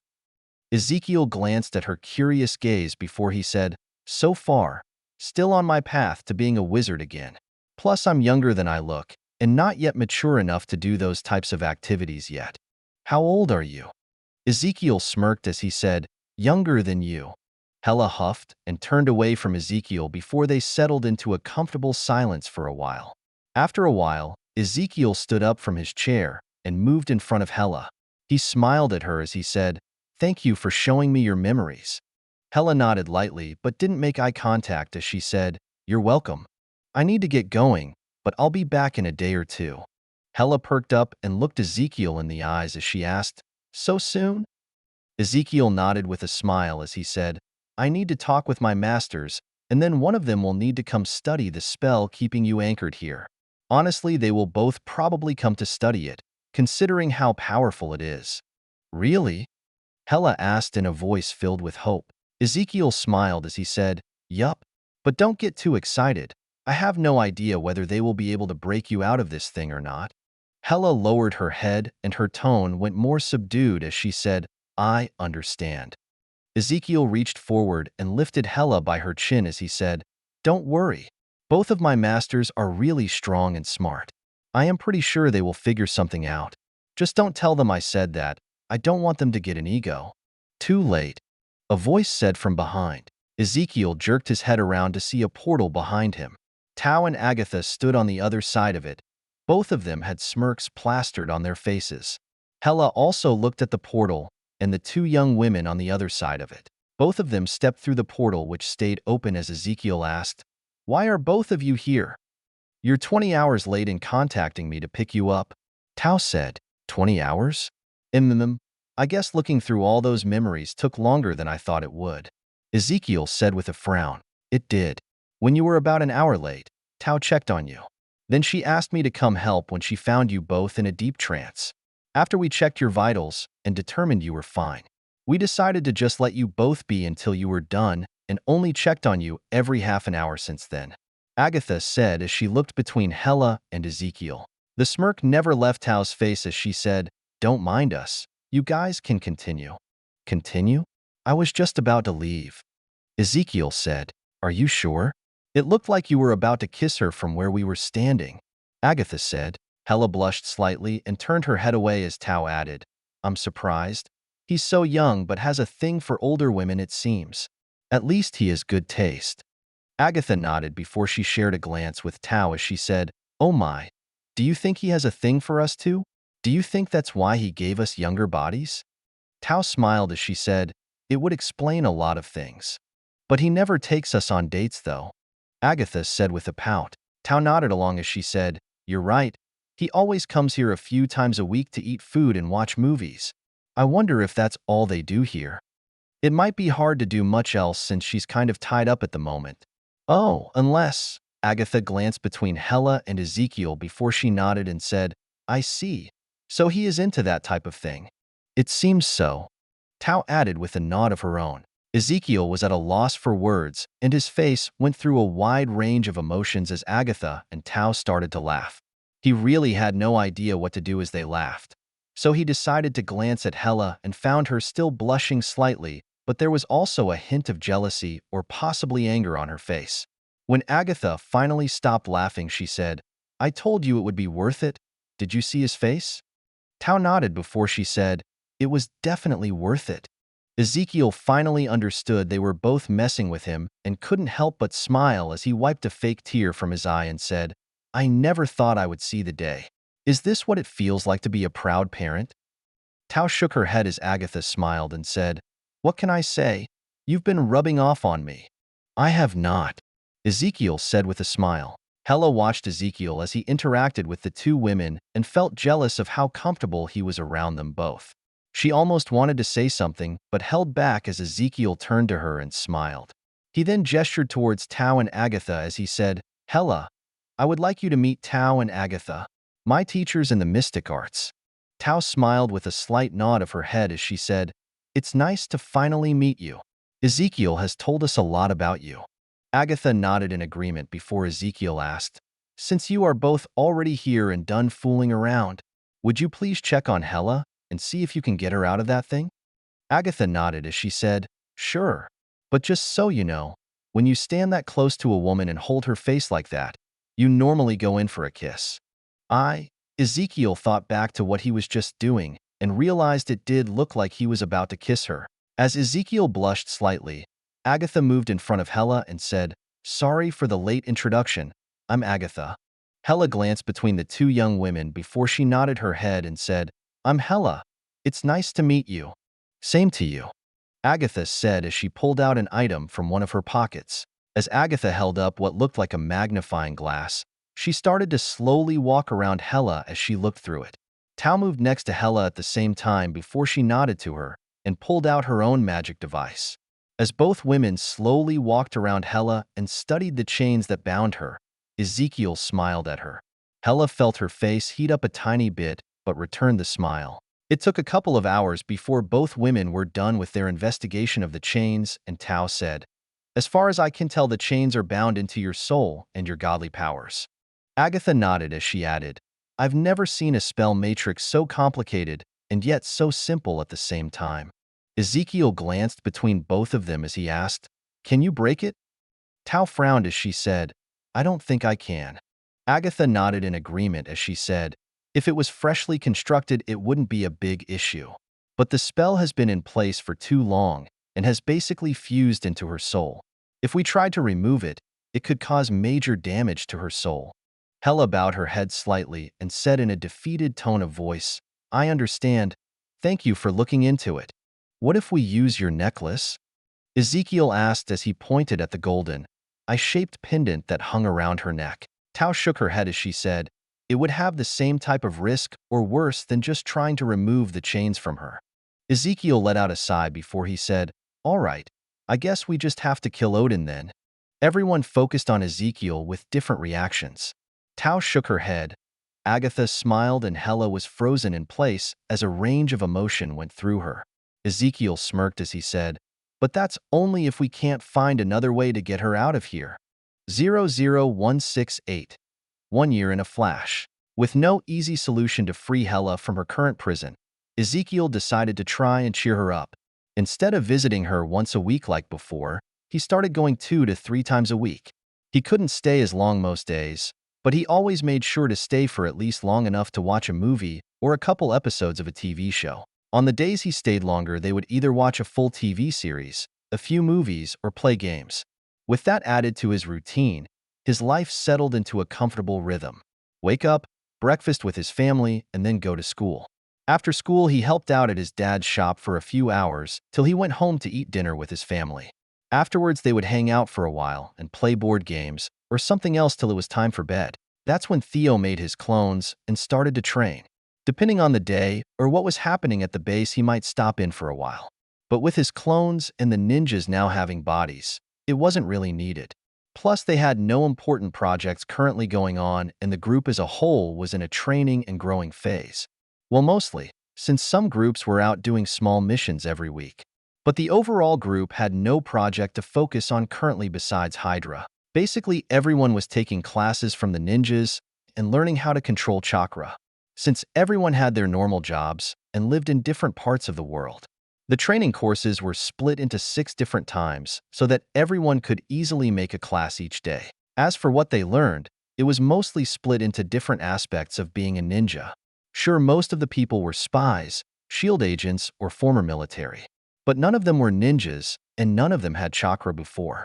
So everyone had to go through what was basically a modified ninja academy. Besides the normal ninja stuff they were taught, there were also specialized and advanced classes people could take. Most of them were designed for people to learn how to better control their chakra. But other classes focused on infiltration with the use of ninjutsu and ways to make it better. How to change your voice with chakra to make you indistinguishable from the person you replaced, and more. All the training was for the next part of Theo's plan to destroy Hydra. He planned to have a lot of people be replaced inside of Hydra so they could gather more information. He thought about replacing a key figure or two like Alexander Pierce, but decided against it. A bunch of lower-level people would be easier to replace and have them work up through the ranks, while a high-ranking member would be too much trouble since they would have to scrub the person's mind for information. They already did that a few times for the people Fury targeted, but found a lot of the higher-rank members had mental blocks in place. Apparently Hydra found some decent telepaths and used them on important high-ranking members.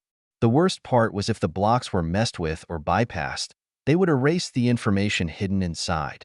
Sure, they tried to fix the damage, but so far they had no luck. As for the lower-ranked members, it didn't matter since Hydra was so compartmentalized. No one had much information. They did end up killing the people and using Edo Tensei to gain the information, but Theo would rather not waste the technique on stuff like that. The less time they do it, the less he needs to worry about someone coming to see what exactly is happening with people's souls. As for Theo's personal training, he focused on chakra control, the mystic arts, fuinjutsu, taijutsu, and ninjutsu. He also wanted to add in physical training with weights, but he still needed to wait a little while longer to not damage his body's growth. So while he did do physical training, it was all based on body weight and sparring. When he didn't train or visit Hela, Theo made time to visit Tony and also checked in with Adrian on the Vibe building. The Vibe project was going well, and about half of the demolition portion was completed. Adrian still only hired a handful of work crews so far, but their work quality and efficiency was really high. As for Tony, they've worked on a bunch of random and small projects. Besides the home automation equipment that was launched, Tony invented some affordable 3D printers. He also created some really high-end models after being inspired by some of the alien technology Theo gave him. With all of that going on, over a year passed by quickly, and it was almost Christmas of 2004. During that time frame, Stark Industries became known more as a major consumer manufacturer than a weapon manufacturer. Sure, they still created weapons, but their consumer side of things currently made 5 times the revenue of the weapons division, and the stock price for the company more than tripled. Theo also spent a bunch of time that year attempting to get Tony and Pepper together. It was still a work in progress, but for the past 6 months, Tony hasn't had a single one-night stand. He still hasn't made an official move on Pepper, but Theo was sure it was only a matter of time. Right now, they both acted like awkward teenagers who didn't want to confirm their feelings for each other. It was hilarious to watch, and Theo had Jarvis capture every single one on camera. He planned to make a nice video edit montage of the best ones as a wedding present. He also thought about uploading it to Vibe one day, but that might be a little too much. But knowing Tony, he might upload the video himself just to get more views and followers. As for Genosha, the economy was almost self-sustainable, and Theo only had to help it out a little. With the use of magic and automation, Genosha created all its own food. They still imported some things like meat, since it would take up too much land to grow it themselves. But fruits and vegetables were all grown on the island throughout the main city and in a large indoor hydroponics farm. As for other sectors of the economy, it was mostly sustained through tourism. While Genosha still wasn't completed to Theo's imagined goal, a lot of the facilities he wanted were done. The amusement park, water park, golf course, theaters, and other projects were finished and passed final inspection over the last year. He had one more major project planned, but it was still in the design phase. While over the last year the island had plenty of visitors, the official opening would be early next year. It would also be when all of the facilities would be open to the public at the same time. A big event was planned for the whole thing, and Theo expected Genosha to be self-sustained by the end of next year. VVVVV. Ezekiel stepped through a portal that opened up into Tony's workshop and found Tony asleep at his desk. In front of Tony was a disassembled piece of alien technology that at one point was part of a starship. Ezekiel walked closer, and after a few moments realized it was part of the ship's artificial gravity system. When Ezekiel explained to Tony what it was originally meant for, he became obsessed with the thing. He wanted to reverse engineer it and produce an anti-gravity engine he could place into whatever he wanted. So far, Tony didn't have much luck, though. Ezekiel shook his head before he started to smirk. He moved right next to Tony, stuck a finger in his mouth for a moment before he jammed it into Tony's ear and wiggled it around. Tony jumped up in shock and waved his arms around for a moment before he saw Ezekiel. Tony frowned slightly as he said, "You know there are better ways to wake a person up?" Ezekiel smirked as he hinged into Pepper wearing a form-fitting business suit, but the top was cut low to show off cleavage. He leaned forward towards Tony and squeezed his arms together, which accentuated the deep valley of cleavage as he said in a copy of Pepper's voice with a sultry tone, "I'm so sorry, Mr. Stark. I'll try my best to do better next time." Tony was completely frozen in shock as he stared open-mouthed at Ezekiel disguised as Pepper. Ezekiel reached forward and gently closed Tony's mouth as he said in that same tone of voice, "Please control yourself, Mr. Stark. I know I'm beautiful, but you don't need to stare." "Who are you and how did you get here?" a raised voice said from behind Ezekiel. Ezekiel turned around to find Pepper standing next to the door with a handful of documents in her hand. He smiled at her and gave her a wave as he said in her voice, "Me? I'm Mr. Stark's personal assistant. You can call me Pepper." Pepper froze in place as her mouth dropped open in shock before Tony kicked Ezekiel hard in the back. As Ezekiel collapsed forward, Tony yelled out, "What the fuck, man?" Ezekiel turned slightly before he hit the ground to land on his butt, and after a moment pouted as he asked in Pepper's voice, "Did I do something wrong, Mr. Stark?"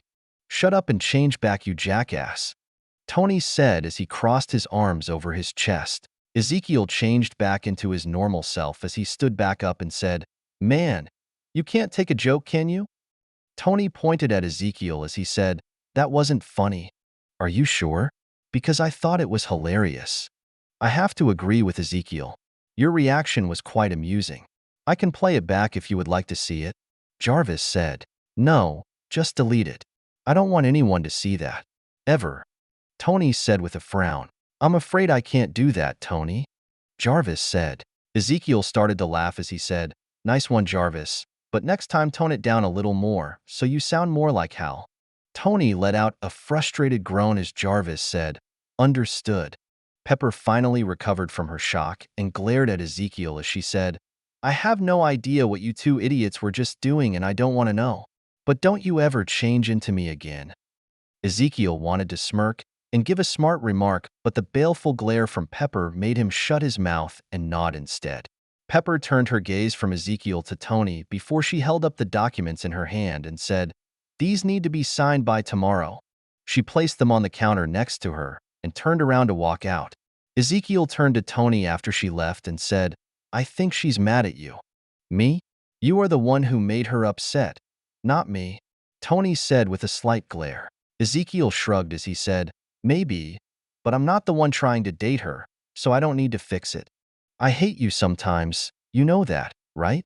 Tony said as he walked towards the documents Pepper left. "That's the sign of a good friendship," Ezekiel said with a cheeky grin. Tony picked up the files and started to look through them before he asked, "A toxic one maybe. Why did you come here anyways?" "I was going to ask if you wanted to get some food and pick your brain on a project I have coming up."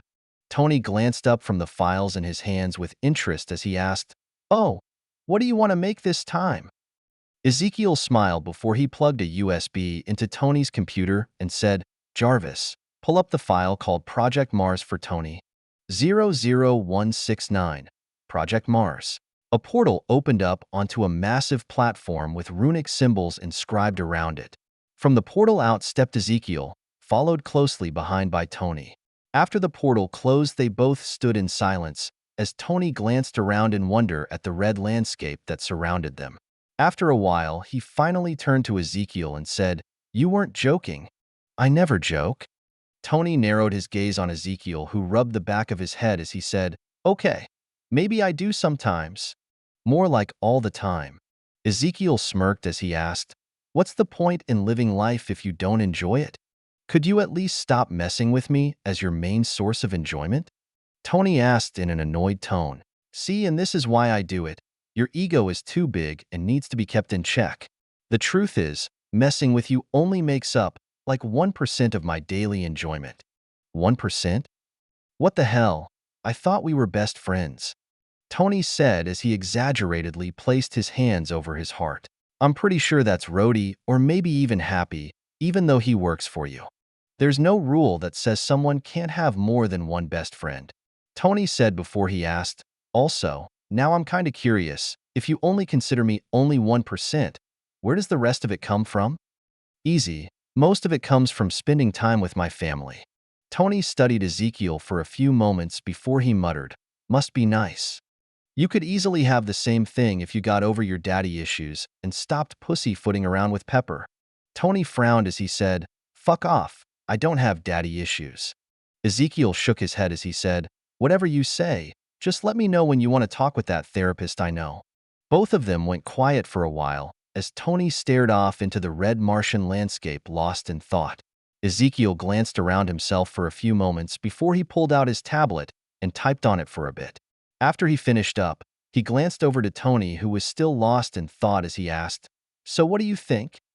Tony studied the landscape for a while before he said, I think you're a maniac for even attempting it. So you don't want to help out?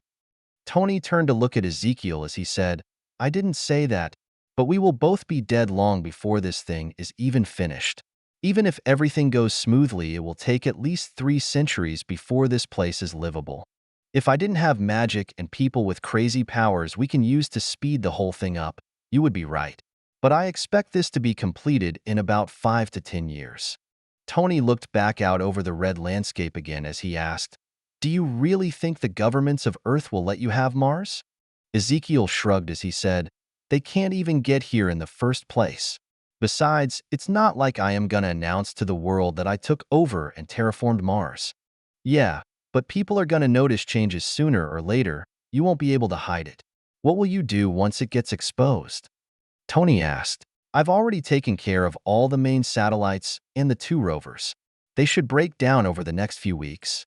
Ezekiel smiled as he added, we also placed a spell shield over the planet, so people with telescopes will only see Mars as it is now. So you're just gonna hide it until it's finished? The noise from a starship engine filled the sky above as Ezekiel said, I plan to keep it hidden even after it's finished. It's not like I need to share it with the rest of the world. Tony glanced up at the sleek-looking spaceship that approached the platform they stood on as he asked, can I have half? Half? Are you crazy? You can take at most 1/20th. Didn't you just come ask me for help with the whole thing? Tony asked as he turned back to Ezekiel. I don't actually need your help. I asked if you wanted to help. There's a big difference between the two. As the ship landed on the platform, Tony said, fine. I'll help out, but I want the area around Mount Olympus. Are you sure you want to claim land before you find out what type of minerals are present in the surrounding area? Ezekiel asked as the landing ramp on the ship opened up. That's a good point. I retract my claim for now, Tony said as he rubbed his chin. Out of the ship walked Magneto, who wore a spacesuit without the helmet on. Ezekiel smiled as he said, thanks for picking us up. Magneto nodded as he turned to study Tony for a few moments before he asked, I know you have a business partnership together, but is it really wise to bring him into this project? I thought the plan was to keep it completely secret. Ezekiel placed his arm over Tony's shoulder as he said, he might be a bit of an egotistical jackass, but he's probably the best person for the job. Tony pushed Ezekiel away as he said, you're the jackass. So you don't deny the egotistical part. Good to know. Ezekiel said with a smirk. Before Tony could respond, Ezekiel cut him off as he said, Tony, this is Magneto. I'm pretty sure you met him at the phone launch party. He's another partner on this project. Tony stepped forward with his hand extended and shook hands with Magneto as he said, yeah, we did. It's good to see you again. Same to you. After they shook hands, Ezekiel asked, how's everything going? Run into any issues so far? Magneto shook his head as he said, there's been no issues on our side of things. The collection effort is proceeding smoothly. What exactly are you collecting? Tony asked. They've been collecting large ice-filled asteroids and bringing them to Mars, so we can drop them on the planet, Ezekiel said. Tony nodded in understanding before he asked, trying to kick-start a greenhouse effect on the planet? What about the magnetic field issue? Ezekiel pointed at Magneto as he said, you're looking at it. He will also fix the issue with the gravity here and make it the same as Earth. I don't want to insult his powers, but it's a whole planet you're talking about, Tony said as his voice trailed off. I told you. Magic will be used to help make everything easier. Tony wanted to argue about breaking the laws of physics, but he closed his mouth for once and decided not to think too deeply about it. He'd already spent countless late nights trying to figure out how Ezekiel's portal ability worked. The same one he says is magic-based. But no matter how much he's tried, he's never come up with a good answer. Ezekiel noticed Tony go quiet, so he smiled and asked, "Want to take a ride on a spaceship?" Tony glanced at the ship as he said, "Do you really need to ask?" As they moved up the ship's ramp, Tony asked, "Where did you even get this thing from anyways?" "Found it in the hangar of some alien dictator and confiscated it." Tony grabbed Ezekiel by the shoulders and shook him slightly as he asked, "Can you steal me one too?" "First off, I didn't steal it. It was confiscated. Second, you have nothing I want that's worth a starship in value. So I just need to get something worth the value of a starship?" Tony asked. Ezekiel nodded as he thought that he wouldn't mind trading a starship for his very own Iron Man suit. He probably wouldn't need to use it, but he wouldn't mind having one just because it would be cool. Before long, they were in the cockpit, and after they chatted with Shursui, who was the pilot of the ship, they strapped in and prepared for takeoff. The ship quickly took to the sky and angled itself to rocket into space. As the ship breached past the planet's atmosphere into space itself, Tony said, "I thought you said you just started this project a few days ago?" Ezekiel looked through the ship's front windows as he said, "We did."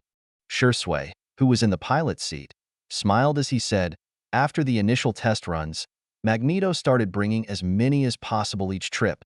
The ship gracefully slipped past the hundreds of ice asteroids in orbit around the planet as Shursui set a course for the Sol System asteroid belt. Tony took in everything and after a few moments asked, "How many more do you plan to collect?" "I'm not sure, but the goal is to have 40% of the planet covered in water." Shursui glanced over his shoulder as he said, "From our estimates, we should be finished sometime later today or tomorrow at the latest. We just need a few more runs to collect the rest." Ezekiel pulled out his tablet and started to type on it as he sent messages to a few people. As Tony was about to ask a question, his phone started to ring. Tony pulled out his phone and looked at it in shock as he asked, "How does this thing even have service out here?" Ezekiel continued to type on his tablet as he said, "Mostly through magic and some repurposed satellites I took over." Tony glanced back at Ezekiel for a moment before he answered his phone and said, "What's up, Happy?" I left with Ezekiel to check out a new secret project he wants some help on." Tony rolled his eyes as he said, "I know, Happy, but it's top secret. That's why I didn't bring you along and told Jarvis not to inform you I left." "Don't worry, I'm with Ezekiel. If he can't keep me safe, no one can." Tony let out a sigh before he said, "All right, fine. I'll ask him." Ezekiel shook his head, so Tony said, "He said no." "Hey, don't get upset with me. He's the one that said no." "Sure, I promise to let you know as soon as I'm back, Mom," Tony said before he hung up his phone. Tony looked up as he put his phone away to see Ezekiel, who was smirking at him. Tony frowned slightly as he said, "If you just let him come along, I wouldn't have to deal with him acting like an overprotective parent." Ezekiel shrugged as he said, "While I trust Happy, I didn't plan to share this with anyone until we were farther along in the project. I only brought you here because you were going to help out." Tony sank back into his seat as he asked, "Well, when can I tell him about it?" "Once we reach Phase 4 or so." Tony thought it over for a few minutes as the ship quickly made its way towards the asteroid belt. It took around half an hour before they came into sight of the first asteroids, and then they had to start searching for what they needed. At first, Tony was just engrossed at the prospect of being in space and flying around. But it didn't take long before he started asking Shursui to teach him how to fly. Ezekiel watched their interactions a few times, but mostly stayed focused on his tablet as he worked on coordinating the next phase of the plan. 00170, Christmas 2004. It was Christmas Eve and Ezekiel was busy as he double-checked all the presents his clones wrapped. Over the past year, he paid close attention to everyone that was involved with the organization. He wanted to get each of them something special for Christmas, so he spent the past year and figured out their tastes, what they liked, and picked out the perfect gift for each person. Well, at least he hoped it was the perfect gift. Once everything was completed, he set off with a few clones and went to the main underground base. While the place never really slept and people came and went at all hours, day or night. It was actually slowest around 10 at night, till 4 in the morning PST. Ezekiel made his way through the base to the currently deserted cafeteria and pulled out a large Christmas tree. With the help of his clones, he decorated the whole thing in under 10 minutes before he started to place presents under it. It took almost half an hour, and the tree was half blocked by presents now. But Ezekiel smiled as he looked over his work for a few moments. Afterwards, Ezekiel left to deliver more gifts to other people not associated with the organization.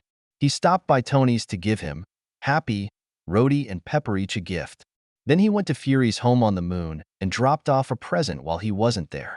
He also stopped by Xavier's school and dropped off a couple gifts for each of the students there. His second-to-last stop was Genosha, where he went to the orphanage there and dropped off the more presents. His final stop was Kamartaj, where he placed another small Christmas tree and gifts for everyone who studied there. Once he finished up, he went home to get some sleep. While it was early compared to his normal bedtime, he figured he could slack off a little today and not practice for once. Theo woke up early the next morning and took a bit of time to get ready before he headed upstairs to check on his siblings. He first stopped in the kitchen and started a pot of coffee for his parents. Then he headed upstairs to wake everyone up. He went to Millie's room first and found her sprawled out on her bed. Her blankets were tossed to the side while her pajama shirt was lifted up partially, which exposed her belly. Theo took in the sight for a moment as he shook his head. No matter her age, Millie's sleeping habits never seemed to change. Theo moved towards the window and opened up the curtains to let the faint morning light paint the room in a glow of color. As it landed on Millie's face, she scrunched it slightly before she rolled over to the side of the bed, away from the light. Theo smiled slightly before he moved next to her bed where she now rested and started to poke her cheeks. At first, she didn't respond, but after a few moments her face twitched. It wasn't long after that before her eyes slowly opened up. She frowned slightly as she said, "Go away, Theo. I'm trying to sleep." "I can't. It's time to get up. School's out. I can sleep in all I want," Millie said with a pout while her eyes were still half closed. "But today's Christmas." Millie closed her eyes as she said, "But I want to sleep more." Millie's voice trailed off before her eyes snapped wide open and she sat up in bed as she asked, "It's Christmas." "Yesterday was Christmas Eve, so," Theo said as something seemed to click in Millie's eyes. Millie jumped out of bed as she said, "It's time to open presents." Theo let out a chuckle before he said, "Not yet. We need to wake up Isaac along with Mom and Dad first. How about you get ready while I go to wake Isaac up?" Millie nodded her head and moved towards her dresser as she said, "Okay." Theo left Millie's room and entered Isaac's room to find him in a state similar to Millie. His blankets were tossed to the side and one of his legs hung off the bed. His mouth was opened slightly and a small puddle of drool was on his pillow as he snored softly. Theo moved towards the window and opened the curtains to let light in the room. As the light covered Isaac's face in color and warmth, his eyes started to twitch before he rolled over away from the light. Theo smiled as he walked over to his brother and started to poke his cheeks like he did with Millie. After a few moments, Isaac's eyes opened up slowly as he groggily looked up at Theo. Theo smiled as he said, "It's time to get up. I want to sleep." Isaac mumbled as his eyes closed. Theo poked his cheek again as he said, "Come on and get up. It's Christmas." Isaac tried to swat at Theo a few times to make him go away, but with his eyes closed he missed as Theo easily moved out of the way. Theo got an evil glint in his eyes as he said, "Did you just try to hit me? I'll teach you the consequences of your foolish actions, little brother." Isaac's eyes shot open when he heard Theo's tone of voice, but it was already too late. Theo grabbed his pajama shirt and pulled it over his head, which also pinned his arms above his head before he started to tickle Isaac. Isaac squirmed and erupted into laughter as Theo mercilessly tickled him for almost a minute before Millie entered the room. She glanced at her brothers for a few moments before he said, "I'll go wake up Mom and Dad." "We're already up, but thank you, sweetie," Jacob said as he placed a hand on Millie's head to pat it. "Stop. Stop. I'll get up. I'll get up," Isaac finally said between bouts of laughter. Theo nodded in satisfaction as he released Isaac and looked towards the door. He momentarily froze in shock when he saw his dad. Jacob stood behind Millie with a Christmas sweater on, and the sweater was the only reason for Theo's shock. It was hands down one of the ugliest things he had ever seen in his life. It was a mix of green, red, and white with no discernible pattern. Actually, it was better to describe it as if someone puked up Christmas colors all over the sweater itself. Theo quickly broke out of his shock as he said, "Good morning, Dad."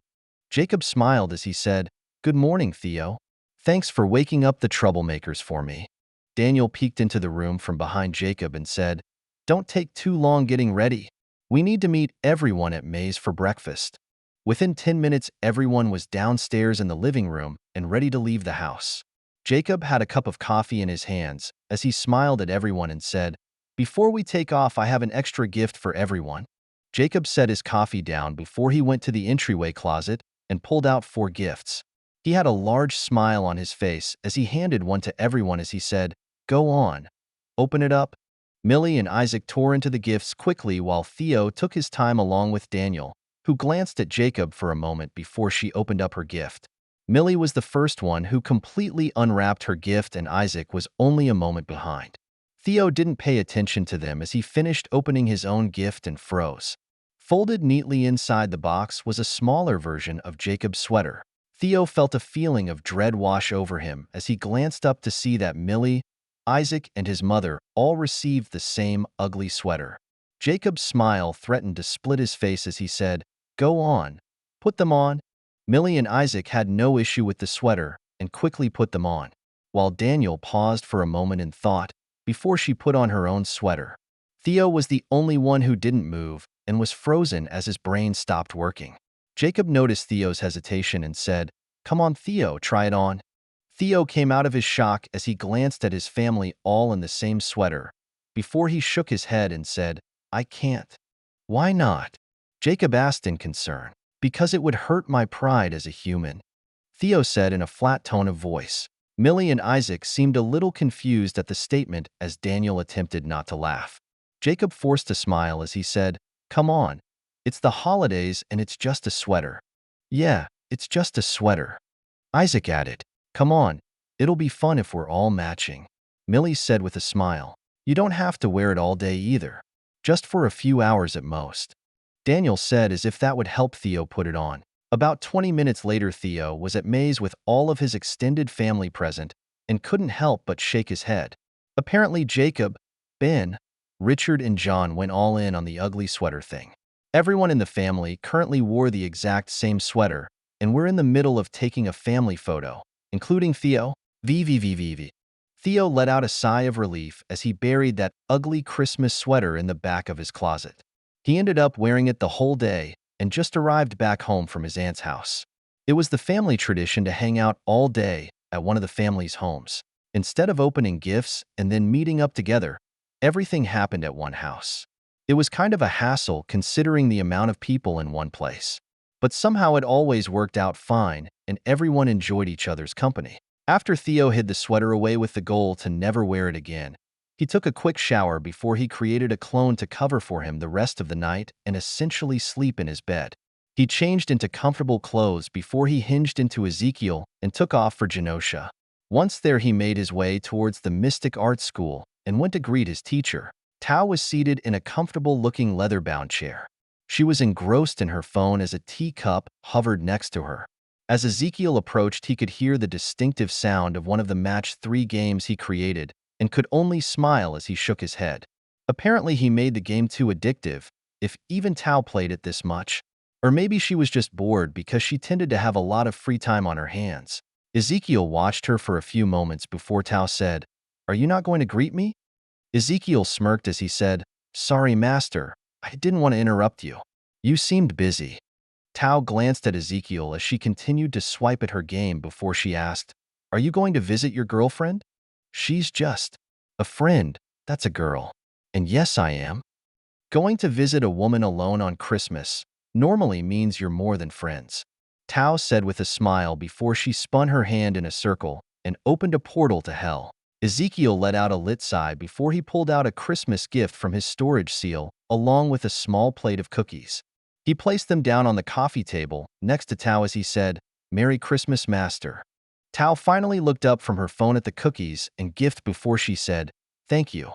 She flicked her right hand and a small gift appeared in it before she held it towards Ezekiel and said, "Merry Christmas." Before Ezekiel could open the gift, she waved him off and said, "Go on. It's not polite to keep a woman waiting."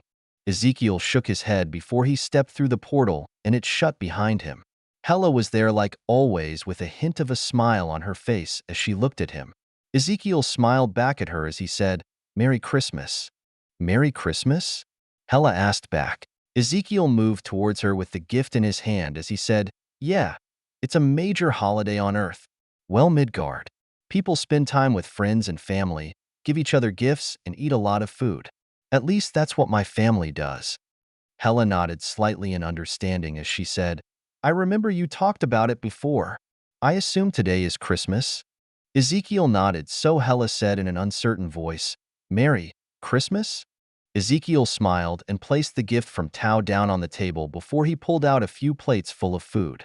Two of them were full of normal holiday food like turkey, ham, mashed potatoes, biscuits, green bean casserole, and other things.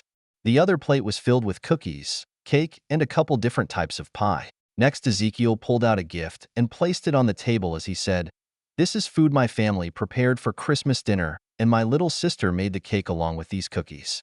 Hela glanced at everything before her eyes landed on the present. Ezekiel smiled at her as he said, "That's your Christmas present." Hela looked at it and frowned before she said in a quiet voice, "You didn't have to get me anything." "What? Of course I had to get you something. We're friends after all." Hela glanced away from Ezekiel as she said, "But being here, I can't get you anything in return. First off, you didn't really know about Christmas, and besides, it's the thought that counts, not the actual gift. The fact you would like to get me something is all that really matters," Ezekiel said as he pushed the gift a little closer towards Hela. Hela glanced back towards Ezekiel and the gift for a moment before she asked, "Really?" Ezekiel nodded as he patted the top of the gift and said, "Go ahead and open it up." The gift slowly lifted off the table and floated in front of Hela, who studied it for a few moments before she asked, "It looks tightly sealed. How does it open?" Ezekiel picked up his gift from Tao and held it up as he said, "It's just gift wrapped. Part of the fun and tradition is ripping off the outside layer to find out what's hidden inside." Ezekiel ripped open the wrapping on his gift to find a cardboard box, which he quickly opened. Hela watched with interest as Ezekiel studied the contents of the box, which she couldn't see. A slightly forced smile played across his face before he shook his head and stored the package away. After it disappeared, Hela asked, "What did you get?" Ezekiel glanced up to see Hela's inquisitive look and said, "Just an unexpected book from my teacher." Ezekiel quickly smiled and gestured to her gift as he said, "Go on. Open up your gift." Hela looked back at her gift before she carefully peeled off the outside wrapping. She stared at the new object for a few moments before she asked, "It's a Gundam?" Ezekiel smiled as he said, "Yeah, it's a beginner's model kit that you can build yourself. All of it just snaps together and comes pre-painted. But you can do the stickers yourself." The box for the kit flipped around a few times as Hela studied it before she said, "Thank you." "You're welcome," Ezekiel said before he pulled out some root beer and said, "We can mess with that later though. Right now you should eat dinner while it's still hot, and we can watch two of the best Christmas movies ever made." As Hela put the model kit down, she asked, "Christmas movies?" "One of them is called Home Alone, and it's a comedy. The other is called Die Hard, and it's an action movie. Which one do you want to watch first?" "Let's watch Die Hard," Hela said, which made Ezekiel smile. VVVVV.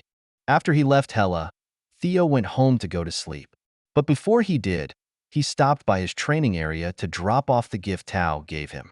While he had bookshelves in his bedroom, he didn't think he could put the books Tao gave him there. So he moved in front of his small personal library in the training room and pulled out Tao's Christmas gift. The first book was the only one he saw before he sealed it away. The cover read, "How to Talk to Women for Dummies." Theo shook his head and placed it on one of the empty shelves before he looked at the second book, which read, "How to Date a Woman, a comprehensive guide on how to build a stable partnership." Theo chuckled and placed the book next to the other one before he glanced at the last book cover and froze in place as he read the title, "The Kama Sutra."